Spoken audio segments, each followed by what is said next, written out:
Abra comigo em 1 João, primeira carta do apóstolo João, capítulo 2. Lá no finalzinho da sua Bíblia, você vai encontrar 1 João, capítulo de número 2. Hoje é o domingo de verão.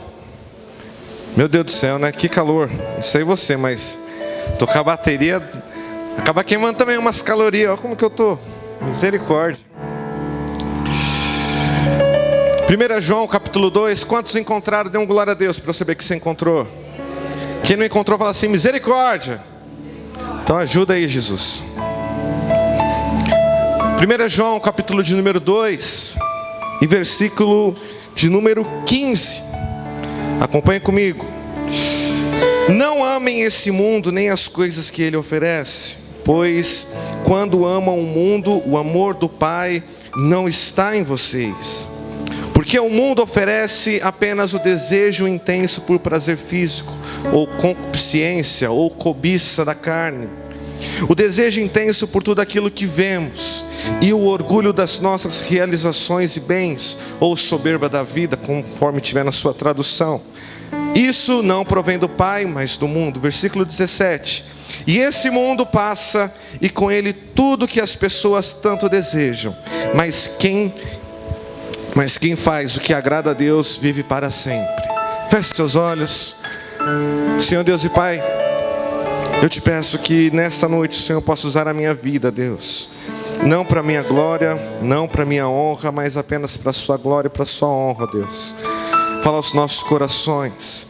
Visita cada um, ó Deus, que está aqui nesse lugar, talvez preocupado com o familiar que deixou em casa, com o filho, com a filha, com o marido, com a esposa.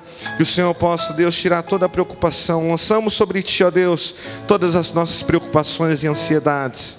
E abrimos o nosso coração, ó Pai, para que o Senhor possa falar conosco. E que no nosso coração a Tua palavra encontre, ó Deus, uma terra fértil, onde ela venha, ó Deus, frutificar em nome de Jesus. Amém, graças a Deus. Pode tomar o teu assento, agora sim.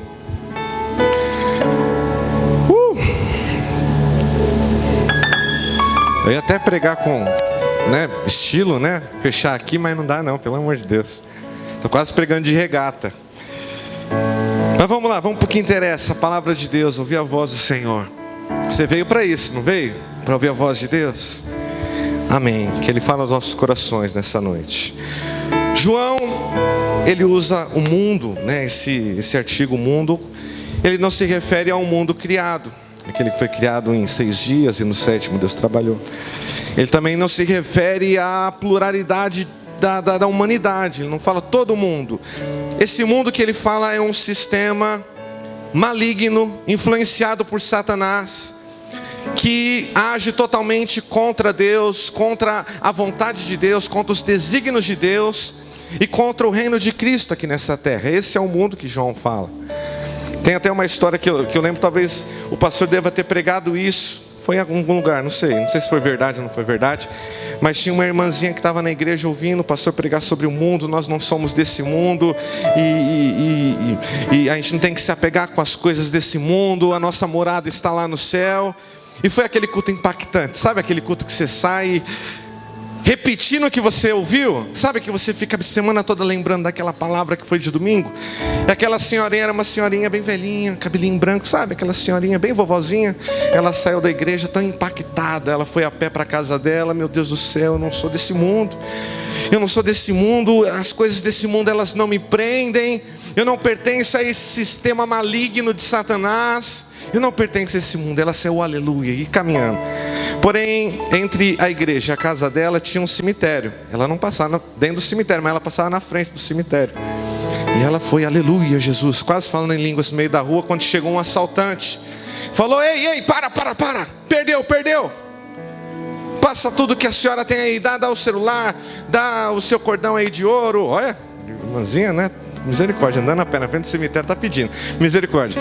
Mas passa tudo, e ela foi tirando na maior tranquilidade. Ela falou, não vou reagir, fica tranquilo, porque eu não sou desse mundo. Quando o ladrão viu aquela senhorinha toda branquinha, de cabelo branquinho, toda vovozinha, aquele ambiente tenebroso do cemitério, e ela falando, eu não sou desse mundo, ele deu no pé. Deus livrou a senhorinha, graças a Deus por isso. Brincadeiras à parte, João ele fala de um sistema maligno que influencia as pessoas dessa era. A sociedade é influenciada por esse sistema, o mundo. Nós não fazemos parte do mundo porque nós queremos servir e obedecer à voz de Deus, amém? Outra coisa que João deixa muito claro é que a pessoa não pode amar o mundo e as coisas do mundo.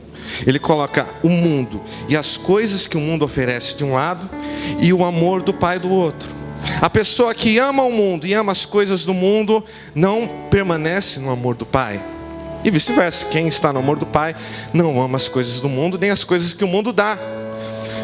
Ou seja, não dá para o crente viver uma vida de 007, de agente secreto.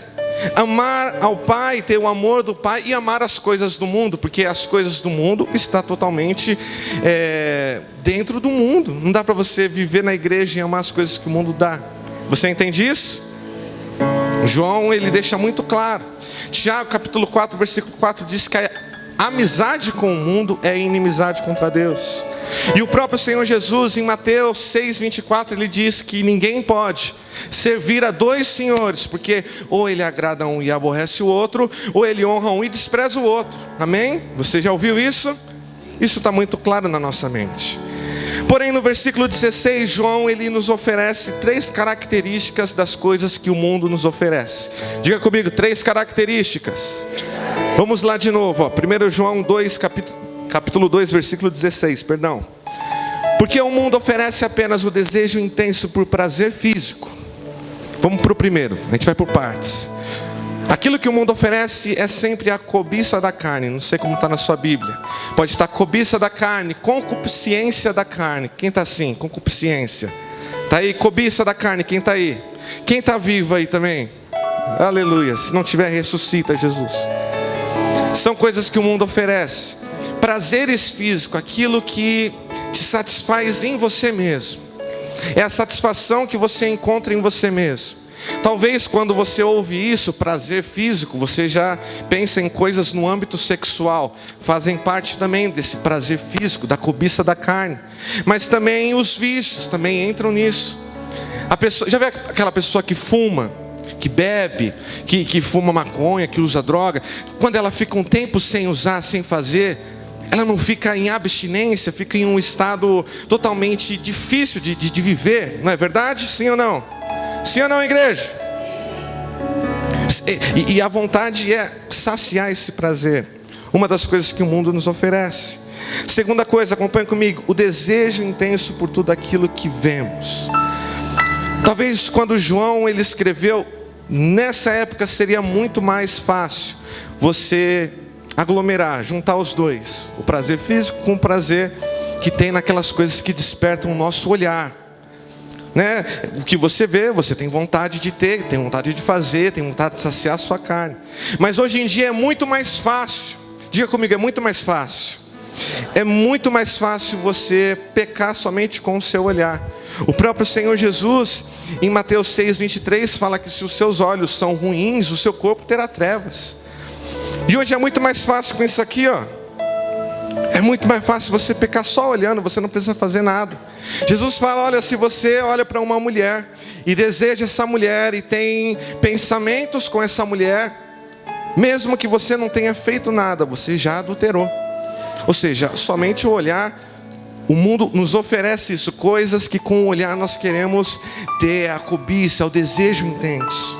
E por último, João fala do orgulho de nossas realizações e bens, ou talvez o orgulho da vida, ou talvez até soberba da vida. Eu digo isso porque às vezes difere de tradução para tradução. E o que seria a soberba da vida? É exatamente a pessoa que faz do seu próprio eu o seu Deus. É aquela pessoa que mesmo que tenha feito algo de errado, acha que essa coisa ainda é boa. A gente pode ver muito claro isso quando Adão e Eva caem no paraíso. A palavra do Senhor diz em Gênesis 3 que Eva viu que aquela árvore era bonita ao seu olhar, e o fruto era agradável no paladar. Você percebe? Concupiscência dos olhos, desejo dos olhos, ela viu que era linda aquela árvore. E era agradável ao paladar, comer, ia ser gostoso para o corpo, digestão, enfim, sei lá, não entendo muito de biologia. E o que o diabo oferece? Olha, se vocês comerem, vocês não vão morrer. O que vai acontecer com você, Eva, o que vai acontecer com você, Adão, é que vocês vão ser iguais a Deus. Você entende? Você compreende isso? Compreende essa diferenciação entre desejo da carne, desejo do olhar e a soberba da vida? Sim ou não? Glória a Deus. Porém, nós temos um exemplo muito mais simples. Nós temos um exemplo muito mais didático. E eu quero que você abra comigo no Evangelho de Jesus, escrito por Mateus, capítulo de número 4. Evangelho escrito segundo Mateus, capítulo 4. Com certeza você conhece essa história. Se você não conhece, você vai conhecer hoje. Todos estão me ouvindo? Eu sempre pergunto, esqueci de perguntar.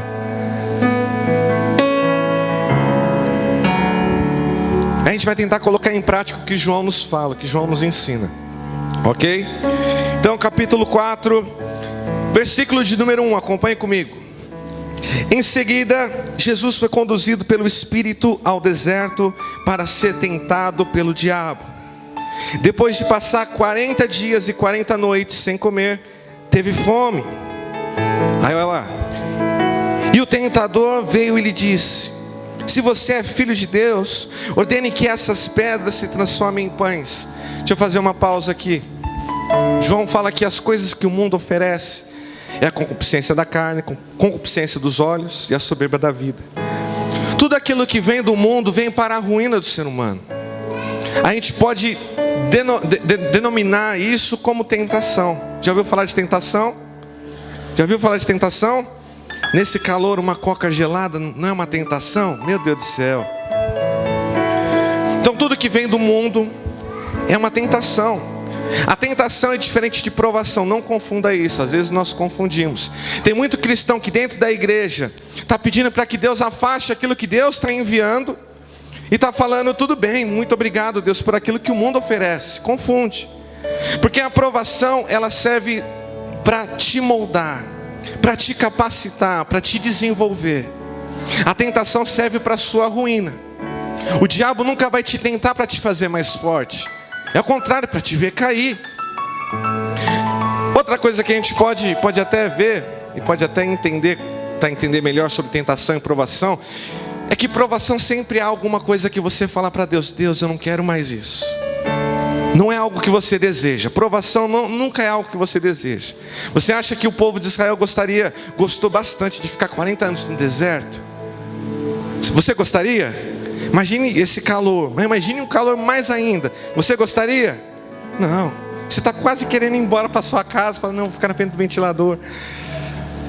A provação sempre é algo que nós não queremos, que nós oramos e falamos: Deus, chega, eu não aguento mais. A tentação, por contrário, ela é sempre algo que nós desejamos. Tiago capítulo 1, versículo de número 14, se eu não me engano, fala que a tentação, ela só ocorre segundo o nosso desejo.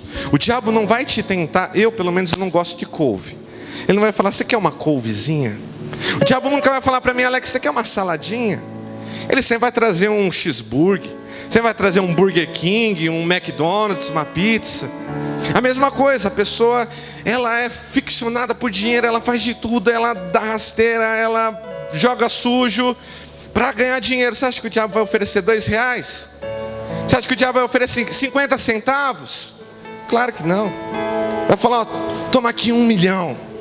Já pensou? Misericórdia. Deus tem misericórdia da gente, porque se oferecer 1 milhão, aí, meu Deus do céu, que tentação difícil, né? Você já começa a pensar. O diabo nem te ofereceu, você já está viajando agora. Olha, nessas horas estaria em Dubai. Olha, meu Deus do céu. Misericórdia da gente, Jesus. Então Jesus é levado pelo Espírito Santo para ser tentado no deserto. A palavra fala que ele fica 40 dias sem comer e sem beber nada, 40 dias e 40 noites. E quando acaba esses 40 dias, ele teve fome, normal de qualquer ser humano. Isso mostra a humanidade de Cristo, não somente a divindade. Ele era 100% homem e 100% Deus. Então isso mostra a humanidade de Cristo. Ele teve fome, Cristo chorou, ele tinha emoções, ele não era um robô. Amém? Ele teve fome. O diabo, astuto como ele é, ele vê que Jesus tem fome, então ele se achega perto de Jesus. Olha que ousadia. Você acha que o diabo ele não vai tentar você, não vai querer te destruir? Ele quis fazer isso com Jesus. Imagine eu e você perto. Eu não sou digno de estar perto dele. Eu faria que nem João Batista. Não sou digno nem de amarrar as suas sandálias. Imagine o diabo chega perto de Jesus e fala. Ele já começa assim, olha como que o diabo começa. Se tu és o filho de Deus. Ele já começa querendo colocar em dúvida a paternidade de Deus em Jesus. Essa é a soberba da vida. Ele quer aguçar o orgulho humano que há em Jesus. Você entende isso? Ele fala, se você é filho, me prova que você é filho de Deus. Você entende isso quando a gente lê? Ele fala assim, me prova que você é filho de Deus. E faça o seguinte, está vendo essas pedras? Olhar, está vendo essas pedras? Transforme elas em pães. Simples assim. Imagine o Criador do universo, o arquiteto de todo o universo, aquele que criou o ser humano com toda a complexibilidade que nós temos, os nossos órgãos, tecidos e tudo mais, aquele que criou tudo com o poder da palavra. Seria muito fácil ele transformar pedras em pães, não é verdade? Você acha que seria fácil para Jesus transformar pedras em pães? Nem que se fosse um pão de queijo, ele faria. Se ele quisesse, ele faria um pauru, um berute, ele faria o que ele queria. Então o diabo oferece.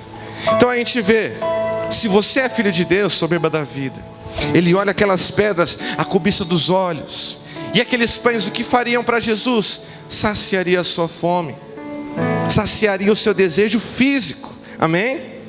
Você vê como que o diabo nos tenta. Ele sempre está relacionando essas três características.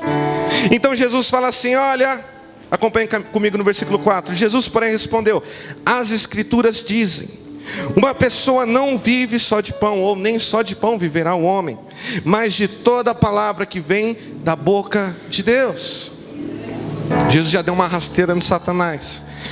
Talvez para mim e para você, você fala, qual que seria o problema de Jesus transformar pedras em pães? Não é verdade? Talvez se você pensa assim, você olha bem friamente para a Bíblia. Você fala, qual é o problema dele transformar pedras em pães?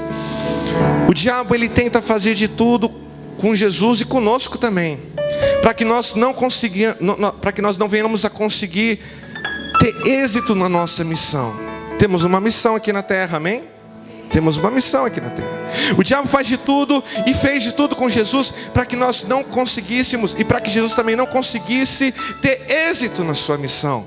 E qual que era a missão de Jesus? A gente vê em Mateus capítulo 20, 28. Quer ver? Não precisa nem abrir. Eu vou abrir aqui rapidinho. É o próprio Jesus falando o porquê que ele está aqui na terra, o porquê que ele veio. Mateus capítulo 20, 28, Jesus diz assim, pois nem mesmo o Filho do Homem veio para ser servido, mas para servir e para dar a sua vida em resgate de muitos. Essa era a missão de Jesus. Ele não utilizaria do seu poder de forma egocêntrica para saciar o desejo da sua carne, porque ele não veio para isso. Ele veio exatamente para servir as outras pessoas. Você compreende isso? A missão de Jesus era essa. O que o diabo estava tentando fazer, olha, me prova que você não é filho de Deus, me prova que você é filho de Deus. Ele só use o seu poder que o Senhor tem. Eu sei que o Senhor tem. Está vendo? Até o diabo sabe que Deus é poderoso. E às vezes a gente fica duvidando. Olha aí. Está vendo? Transforma essa pedra em pão. Só isso. Às vezes as artimanhas do diabo, elas fazem com que as coisas pareçam tão boas, e a gente enxerga assim tão simples.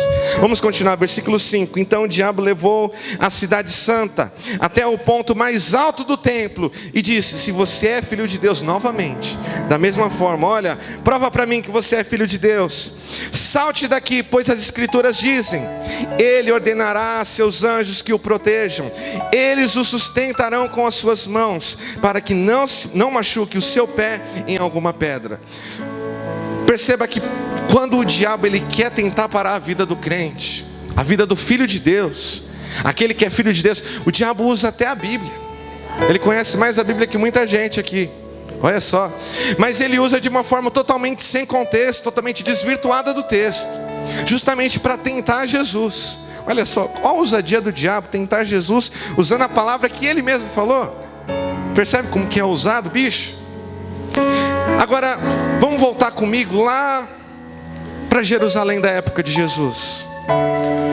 Hoje nós temos shoppings, hoje nós temos lugares para passear.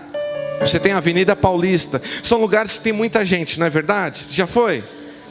Alguém já foi em algum shopping alguma vez? Quem já foi? Levanta a mão aí, irmão. Oh, meu Deus do céu, vai cair o braço não?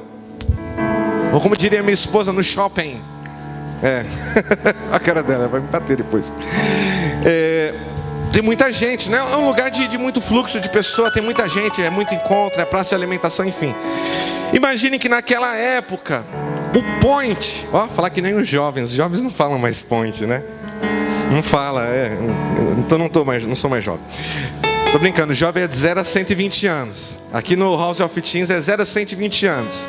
120 anos para cima é só acompanhado dos pais. Mas enfim, o lugar que tinha mais movimentação na época, onde tinha a maior concentração de pessoas, era o templo. As pessoas vinham de longe, peregrinavam para oferecer sacrifícios, para adorar a Deus no templo, amém? Você sabe disso? Já ouviu em alguma pregação isso, em algum lugar? O templo era o lugar que todo mundo ia. No templo também tinham os doutores da lei, tinham os líderes religiosos, tinham os fariseus, tinham os saduceus, toda a elite do judaísmo daquela época estava naquele lugar. Amém? Você concorda comigo? Agora imagine, olha como que o diabo ele é astuto. A própria palavra de Deus fala que o diabo é astuto. Ele leva Jesus para o alto do templo, para o mais alto do templo, para o telhado do templo. Lá em cima Jesus ele consegue enxergar todo o templo, o átrio, tudo. Aquela imensidão, aquela construção monumental e grandiosa da época. E ele consegue também, visualiza, empresta a sua imaginação, visualiza. Jesus ele consegue ver também todas as pessoas que estão naquele lugar. As pessoas que vieram para oferecer sacrifício, as pessoas que vieram para adorar a Deus, as pessoas que vieram para aprender mais das Escrituras, amém? Ele consegue ver também todos os homens importantes daquela época. Você lembra que foi os líderes religiosos que incitaram a multidão a falar, crucifica-o, você lembra disso? Foram os líderes que falavam, olha, vamos falar que tem que crucificar ele. Quando Pôncio Pilatos falou, o que faremos com ele? Jesus ele consegue ver tudo aquilo. O diabo oferece o seguinte, olha Jesus, eu sei que diversas profecias falam ao seu respeito. E todas as profecias falam que o Messias ele viria e redimiria toda a humanidade. Redimiria o seu povo amado, Israel. Porém, para isso ele deveria que sofrer. Se você ler Isaías 53, é exatamente o capítulo do servo sofredor. Ele teria que sofrer. Então o diabo sabia disso. O que o diabo propõe a Jesus? Olha, me prova que o Senhor é filho de Deus. Mas Jesus não provaria somente ao diabo que ele seria filho de Deus. Se Jesus saltasse do topo do templo, imagine que ele cairia dentro do templo ainda, do átrio ali, não é verdade? Sim ou não? É lógica, questão de lógica. Agora imagine Jesus caindo do alto do templo.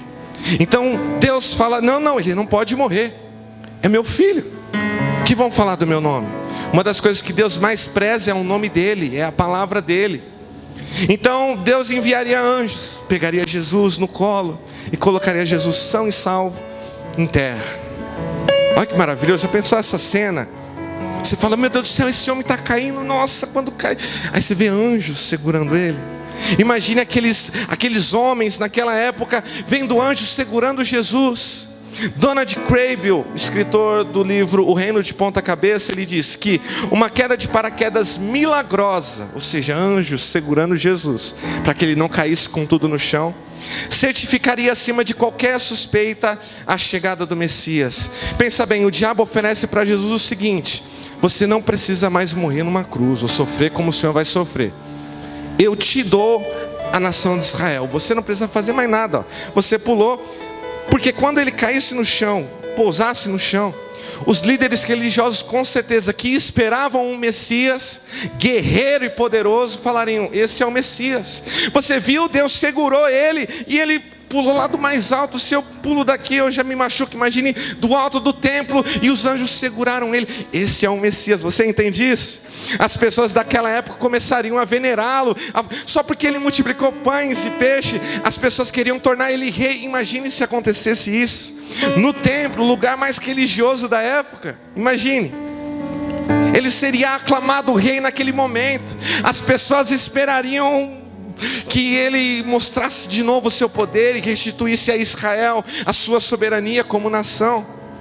O diabo está oferecendo o seguinte: olha, você mostra para mim e mostra para todos esses que vão te rejeitar que o Senhor é filho de Deus. Você tem Israel na palma da sua mão, porque quem em Israel não obedeceria um cara que caiu do alto do templo e os anjos seguraram? Não é verdade? E não precisa nem morrer. Aí Jesus ele responde. O profeta Isaías, voltei. Jesus responde no versículo 7 do capítulo 4. Jesus respondeu: as escrituras também dizem: não ponha à prova o Senhor seu Deus. Naquele alto do templo ele conseguiria ver o desejo dos olhos, a cobiça dos olhos. A cobiça da carne é que ele não precisaria sofrer. E novamente o diabo tenta Jesus para que Jesus coloque o seu orgulho em primeiro lugar. O orgulho da vida. Está vendo? Novamente as três características que o diabo usa para tentar o cristão. Você está entendendo até agora a mensagem? Jesus então ele fala: olha, não põe à prova o Senhor seu Deus. E o que é colocar à prova? Não tentarás o Senhor teu Deus. O que é tentar a Deus? Dr. Harold Wilmington, não sei falar inglês, ele fala que tentar Deus significa simplesmente usar da bondade de Deus para pressuposições egoístas. É mais ou menos, Jesus ele induziria Deus mover as suas mãos para salvá-lo, sendo que isso não faria parte do plano de Deus. Quando você usa de forma egoísta aquilo que Deus ele te dá, você está agindo da mesma forma. Você está tentando a Deus. Sabe quando você pede aquela bênção tão fervorosamente que só vai abençoar a sua vida? É a mesma forma.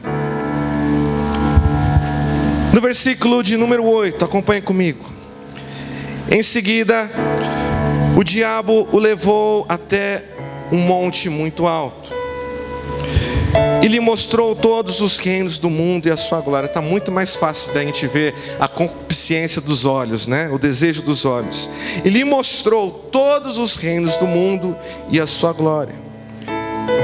No versículo 9, e disse: eu lhe darei tudo isso, basta ajoelhar-se e adorar-me. Em Apocalipse, capítulo de número 5, versículo de número 9, fala que aquela imensidão de pessoas, os 24 anciões, eles estão cantando: que digno é aquele que foi morto e comprou para Deus todos os povos, línguas, raças, todas as nações. Lá no fim de tudo, todo mundo sabia que na cruz de Cristo, Jesus ele compraria não somente a Israel. Jesus não livraria Israel do cativeiro do pecado apenas. Jesus livraria todo o mundo do cativeiro do pecado. Todas as nações, de todas as eras, todos os homens, aqueles que professam fé em Cristo Jesus, são salvos. Somos salvos pela fé. O diabo sabia disso. Você vê que o diabo, sendo o príncipe dessa era, ele abre mão de todos os homens apenas por uma simples homenagem, fazendo de novo com que Jesus ele seja tentado. Ele viu todos os reinos. Ele saberia que se ele se ajoelhasse, ele não sofreria, ele não seria pregado numa cruz, ele não receberia os açoites, e ele ainda conseguiria aquilo que era a missão dele. O diabo queria adiantar a missão. Quando o diabo não consegue te parar, entenda uma coisa, presta atenção. Quando o diabo ele não consegue te parar, ele tenta adiantar. Tudo acontece no tempo de Deus, amém? Porém, quando o diabo ele não consegue te parar, quando o diabo não consegue te derrubar, quando as tentações vêm e você resiste, o diabo tenta adiantar as coisas. Você está entendendo isso? Acontecendo fora do tempo de Deus, meu filho, nada prospera. A pessoa que está procurando namorado, fala: estou demorando muito, vou arrumar qualquer um, não prospera. Você vê Abraão, tinha uma promessa, vai receber um filho, espera. Aí que Sarai faz? Olha, deita com Agar. Vamos antecipar. Você vê como deu errado depois? Agar começa a caçoar de Sara, fala: olha, eu tenho um filho, você não tem, eu tenho um filho, você não tem. E dá aquela briga toda. Nós vemos os descendentes de Isaac e de Ismael até hoje brigarem. Então o diabo tenta antecipar, falar: olha, Jesus, o que o Senhor conquistaria na cruz do Calvário, o que o Senhor acha de só se ajoelhar? E você consegue tudo agora, sem sofrimento nenhum. Infelizmente, talvez se o diabo oferecesse para mim, para você hoje isso, a gente se ajoelharia, né? Seja franco, faça uma análise de si mesmo. Igual Paulo fala: examine-se pois o homem a si mesmo.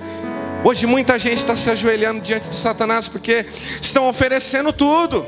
Você quer carro, vem. Você quer casa, vem. Você quer riqueza, vem. Você quer ouro, você quer... Vem. Vem para cá, Brasil. Eita. Muita gente está se ajoelhando.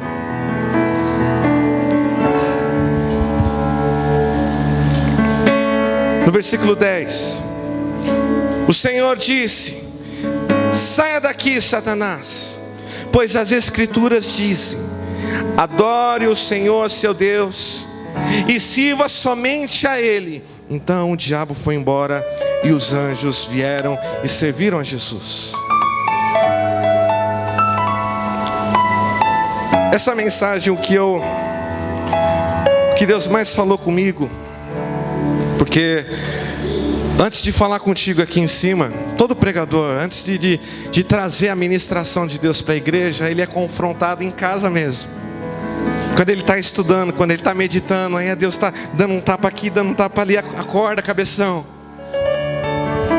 Quando Deus falou comigo, o que Deus me revelou, que Deus me mostrou, que Deus me iluminou, foi o seguinte: que Jesus, resistindo às tentações, nos prova que não cola, ó, bem jovem agora, que não dá certo nenhuma desculpa com Deus. Nenhuma desculpa. A nossa mente, ela trabalha de uma forma, presta atenção. A nossa mente trabalha de uma forma para tentar nos convencer que o ruim é bom e o bom é ruim. Já percebeu? Olha a sociedade. Você vê numa novela que tudo bem, o marido e a mulher tem um amante cada um, a mulher tem um amante, o marido tem um amante, tá tranquilo. É fogo trocado, né? Chumbo trocado. Ah, de boa. Tudo bem o filho, a filha desrespeitar o pai, ser desobediente, xingar, falar palavrão, tá tranquilo. Tá vendo como que esse sistema, o sistema mundano, ele tenta fazer com que a nossa mente seja totalmente cauterizada, e que a gente aceite o pecado como se fosse algo bom. Jesus nos mostra que não existe desculpa com Deus. Diante de Deus, diante do juízo de Deus, somos seres indesculpáveis. Nada do que você fale vai convencer Deus. Não imagine que no fim de tudo, no fim de todas as eras, no dia do juízo final, você vai estar sentado numa cadeira, igual aqueles tribunais americanos, já viu? Naqueles filmes. Vai estar sentado numa cadeira, Jesus é o juiz, claro, né? Ele vai estar com o martelinho fazendo: ordem, ordem no tribunal. Não pense que vai acontecer isso. Não pense que Deus vai falar assim: agora o Júlio tem a palavra para tentar se defender. Pode falar, Júlio. Não. Somos indesculpáveis diante de Deus. O meu pecado, o seu pecado não tem desculpa nenhuma. Jesus, ele nos ensina isso. Porque, Alex, você fala que o seu pecado não tem desculpa nenhuma. Abra comigo na primeira carta que Paulo escreve aos Coríntios.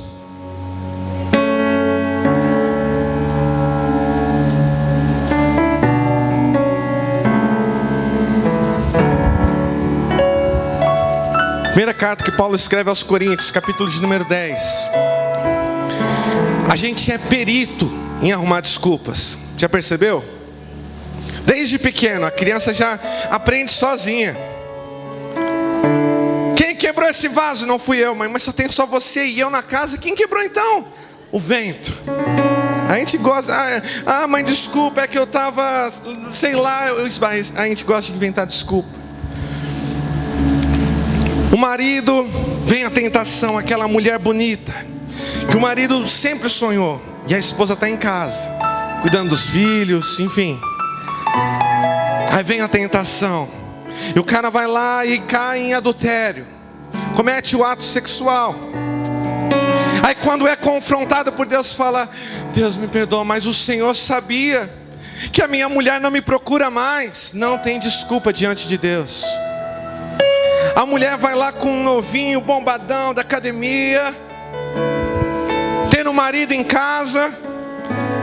Aí quando é confrontada por Deus: olha, por que você cometeu tal atrocidade? Deus, sabe o que é? O meu marido, ele não liga para mim. O meu marido não fala direito comigo. Aí o diabo envia certinho aquele cara que pergunta: como é que foi o seu dia? Você está bem? Quer chorar? Chora no meu ombrinho musculoso, bombadão. Não existe desculpa. Não existe desculpa. O jovem e a jovem, o casal de namoradinho, que maravilhoso. Não casou ainda, mas fala assim: eu já marquei a data do meu casamento. Aí qual é a desculpa? A gente pode fazer sexo, tudo bem, porque a gente vai casar. Não é desculpa. Não existe desculpa para Deus. Pode te aterrorizar, falar assim: nossa, ele está falando de coisas calientes, sexuais. Filho, sabe por que a sociedade está perecendo? Porque a igreja não fala disso porque é tabu. Porque os pais não falam disso porque é tabu. Todo mundo: não vou falar, não posso falar, desculpa. Eu vou procurar saber na televisão.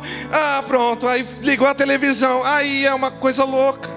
Você assiste qualquer novela, qualquer programação, tem marido traindo mulher, mulher traindo marido. Tem jovenzinho que nem se casou fornicando. Tem gente tentando passar a perna no outro, derrubar o outro para tomar o lugar do outro. Se a gente não falar aqui, você não vai ouvir de lugar nenhum. Não existe desculpa contra Deus. Você não vai poder se desculpar. Você entende isso?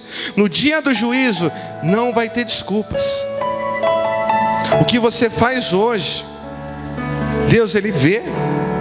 E uma das coisas que Deus sabe é o seguinte: capítulo 10 de 1 Coríntios, versículo 13. Preste muita atenção agora.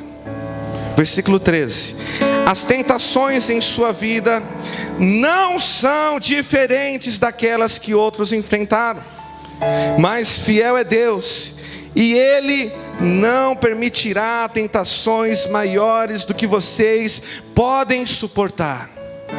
Você ouviu isso?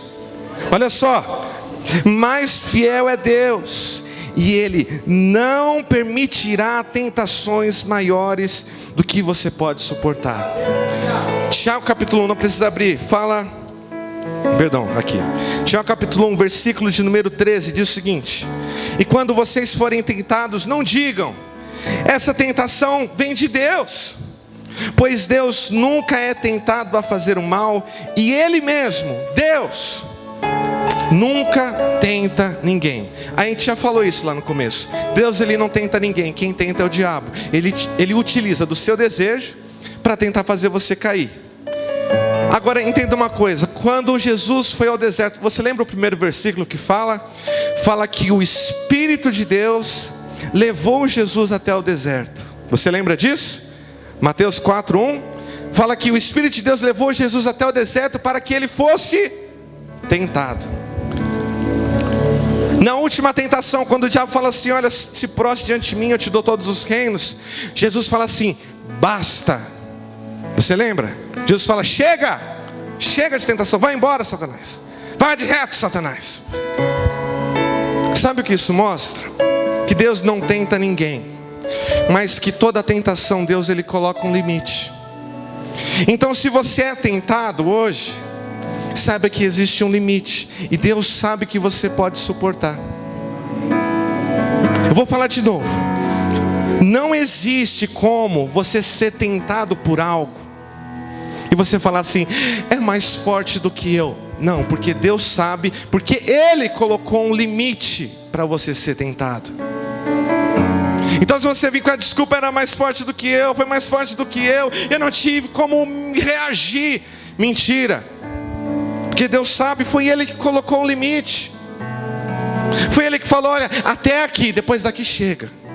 Não, Ele não vai aguentar depois daqui, Satanás, vai embora. Até a tentação, que não vem de Deus, que vem do diabo, até a tentação, tem controle nas mãos de Deus. Deus tem o controle de tudo. Aquilo que você é tentado hoje tem um limite. Se você fala, eu não estou conseguindo, você é fraco. Talvez você esteja usando as armas que Deus te deu de uma maneira totalmente errada. E quais são as armas que Deus nos deu? Fala assim, pergunta, quais são as armas, Alex? Pode ser melhor, parece que vocês nem estão querendo saber. Eu vou embora, chega. Quais são as armas, Alex? Antes de Jesus ir para o deserto, a Bíblia fala que Ele foi batizado nas águas. Ouviu-se a voz de Deus no alto dos céus falando, este é o meu filho amado em quem me comprazo, em quem eu tenho prazer. E o Espírito de Deus desceu sobre Jesus em forma de pomba. Ele foi cheio do Espírito Santo. Primeira arma é que nós devemos ser cheios do Espírito Santo. Tem gente que pensa que é bobagem buscar o Espírito Santo de Deus. Tem gente que vem para a igreja e fica calado do começo do culto até o final e não busca o Espírito Santo, não busca Deus. Agora quando o pastor começa a falar, ei, Deus está me revelando que vai dar casa, aí a pessoa já começa, e agora? Tem algo de errado aí. Espírito Santo, ser cheio do Espírito Santo de Deus. Ele não nega ninguém. Sabe uma das coisas mais incríveis? Eu estou estudando teologia aos pouquinhos, e uma das coisas mais incríveis que eu descobri, porque às vezes a gente lê a Bíblia, ouve a palavra, mas não entra no nosso ouvido. Mas uma das coisas mais incríveis que eu ouvi é que Deus é infinito. Ele não é infinito, Ele é eterno. Porque infinito tem começo, não tem fim. Ele é eterno, Ele não tem fim.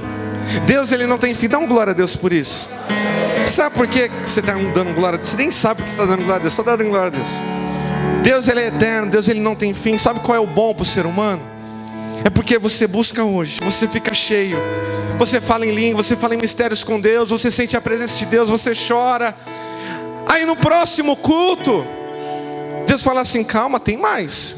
Eu sou eterno, não tem fim. Aí você fala, então posso me encher mais? Então eu quero mais. Aí no outro culto você fala, já me enchi 2 vezes, será que vou me encher de novo? Aí tem mais de Deus. Ele não tem fim. Dá uma glória a Deus por isso. Ele não tem fim. Ou seja, o ser humano pode ser capacitado por Deus infinitamente. Então não é desculpa você falar assim, que uma vez eu busquei a Deus e eu fui cheio do Espírito e nunca mais eu fui. Talvez você esteja fazendo algo de errado. Outra coisa, a oração. Muitos de nós negligenciamos a oração. A gente conversa com o amigo, conversa com o marido, conversa com a mulher, conversa com o filho, conversa com o porteiro, conversa com todo mundo, conversa com o papagaio. Nesse negócio de WhatsApp, meu Deus do céu. Eu tenho que fazer uma confissão aqui. Os amigos próximos sabem disso. Eu sou aquele cara chato que envia áudio de 5 minutos. O Júlio está aqui de prova. Né? Tem gente que fala, meu Deus do céu, toca na vida desse rapaz. Mas tá vendo, a gente conversa com todo mundo. Eu acho, uma frase que eu vi, não lembro quem foi que falou, mas foi o seguinte: as redes sociais, o Zap, o Instagram, o Facebook, vai pesar muito mais quando a gente estiver lá no juízo de Deus. Porque você vai falar, Deus, vou tentar arrumar uma desculpa, eu não tinha tempo. Já pensou se Deus puxa um telão assim, ó? Vamos ver aqui o seu histórico do WhatsApp. Já pensou? E aí, como que você fica? Vamos ver quanto tempo você ficou no Instagram essa semana, no Facebook, curtindo foto de todo mundo. A gente conversa com todo mundo, menos com Deus. A gente acha que Deus é tão importante que a gente nem fala com Ele. Outra coisa, jejum. Talvez um dia a gente pode fazer até um simpósio, sei lá. O pastor Fernando, fica a dica. Pastor Danilo. Sobre jejum, sobre oração. Tem alguns livros na livraria, né? Sobre jejum e oração. Muito bons, se aprender. Porque o jejum, às vezes a gente pensa que a gente jejua para Deus dar uma porta de emprego. A gente jejua para Deus colocar dinheiro na nossa conta. Apareceu o dinheiro, apareceu, né? Eu lembro quando meu primeiro trabalho, eu ia todos os dias no Bradesco, lá no caixa eletrônico ver. Eu tinha torrado todo o meu dinheiro, mas eu falei, vai que aparece, né? Eu tô aqui. Mas a gente pensa que jejum é para isso. Jejum é para matar a nossa carne. É para subjugar a nossa carne. Você mata o desejo da carne e o espírito se fortalece. Tem muita gente que não consegue nem jejuar. E a outra arma, a palavra de Deus. Você vê que todas as vezes que Jesus foi confrontado por Satanás, ele falou, está escrito, está escrito, está escrito. Se o próprio Jesus, pensa bem, Jesus é Deus, não é não? A triunidade de Deus, o Pai, o Filho e o Espírito Santo são um só. Então quem fala aqui? Jesus, o próprio Deus. Ele sabia cada palavra, porque ele havia falado. E mesmo assim, ele tinha um relacionamento com a palavra de Deus, com as Escrituras. Você entende isso? E por que nós não temos? Achamos que isso aqui é a regra da nossa vida, mas usamos de maneira quando a gente quer. O diabo ele trabalha de uma forma com essas quatro armas: o espírito, a oração, o jejum e palavra. Fala comigo: espírito, oração, jejum, palavra. Você, espírito. O diabo ele trabalha de uma forma, entenda só. Ou o diabo, eu já vou terminar já. Ou o diabo torna essas quatro armas do crente, do cristão, quase que impossíveis de fazer. Porque aí a pessoa fala assim: eu não consigo orar porque eu dobro os meus joelhos. Aí começa a doer aqui, aí eu tenho que levantar. Aí a pessoa já, eu não sei nem como que ora. Aí a pessoa, eu não consigo orar. Desiste, não faz. Fala que é difícil demais. A pessoa fala assim: eu não consigo jejuar porque me dá uma dor de cabeça e não sei o que. Eu sei que tem problemas físicos. Tudo bem. Mas a pessoa fala assim: não dá para jejuar. Jejum é isso aqui, ó. Jejum é celular. Fica uma semana sem mexer nisso. Mata a sua carne. Quando você fala assim: nossa, estou muito afim de ver o que a galera está falando no Facebook. Você mata a sua carne e fala assim: eu não vou ver. Eu posso, mas eu não vou fazer isso. Carne, fica quieta. Falar que nem Jesus, basta. A pessoa vai ler a palavra, olha, 2 palavrinhas, ai que sono. Mas consegue ler todo o Harry Potter, lê todas as revistas de fofoca, lê Caras, lê Época, vê, tem mais revista de fofoca, Contigo, sei lá, estou inventando umas agora. Mas não consegue. Ou o diabo torna isso muito difícil. Preste atenção. Ou o diabo torna isso muito difícil, ou ele torna isso muito mecânico. A pessoa vai orar, ela ora assim: Senhor, meu Deus, meu Pai, Deus de Abraão, Isaac e Jacó, Deus de José, Deus de Moisés, Deus de Sadraque, Mesaque. Sabe aquelas orações que você vê que não tem nada de Deus ali? Parece que a pessoa só está falando. Você não sente verdade. Eu tenho aprendido com Deus que as minhas orações, elas não precisam ser aquelas orações longas com palavras difíceis. Ela precisa ser sincera. Ela precisa ser verdadeira. Jesus na frente, o pastor ele leu isso hoje. Jesus na frente do túmulo de Lázaro, ele fala assim: Pai, eu sei que sempre me ouves, mas para que essa multidão creia, Lázaro, sai para fora. Olha que oração curta, mas sincera. Estou falando que você tem que orar pouco. Se você ora 1 hora, mas que seja de verdade. Não seja mecânico. Não seja para cumprir uma tabela. A oração de Jesus, tão curtinha, mas tão verdadeira, fez Lázaro ressuscitar e sair do túmulo. E as nossas orações não movem nada, não fazem nada, não fazem cócega em nada. É mesmo que você não orar. Algo mecânico. Ou a pessoa vai jejuar. Sabe como é que é um jejum mecânico? Eu vou abrir para você. Eu não gosto de jiló também. Já percebeu que eu não como essas jiló, abobrinhas? Eu não gosto. Aí eu vou falar assim: Deus, eu vou abrir um jejum agora. Difícil, mas eu não vou mais comer jiló, nem abobrinha. Pelo amor de Deus, não fez nem cócega em você. Você nem tem vontade. Sua carne nem grita por isso. Você entende como mecânico fica? Ou a pessoa lê a Bíblia de trás para frente e para trás, mas não sabe a revelação, não tem revelação. Existe só uma maneira eficaz, é com o Espírito Santo. Você ora de verdade, você jejua de verdade, você entende o que Deus fala para você de verdade. Aí você está capacitado a vencer as tentações. Abra comigo, já vou encerrar. 1 João, lá no início, onde a gente abriu. 1 João capítulo 2. Se quiser pode se colocar de pé.